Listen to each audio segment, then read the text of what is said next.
Hi guys! Na-miss nyo ba ako? Ha? Na-miss nyo ako? Eh di don't.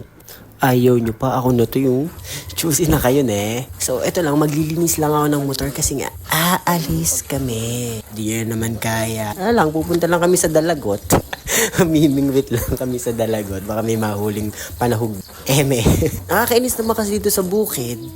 Alam mo yun, dumaan ka lang saglit kadumi na agad. Puro lubak, puro pinagputikan. Kaya kahit linis ka na linis, araw-araw, dumi rin ang dumi. Nakakaya namang dalhin sa bayan, baka akala kung saan ka galing. So ayan, konting himas-himas lang. I mean, punas-punas lang, tsaka sabon-sabon, pwede na ganyan.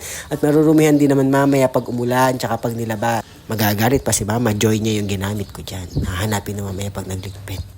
Ito din naman yung masarap sa probinsya, alam mo yun?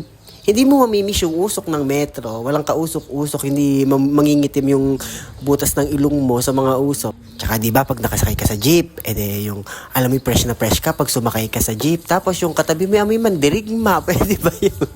Alam mo, nagpabango. Mahal-mahal pa ng pabango ko. Tapos, mandirigma. Isit na yan. Pero okay lang.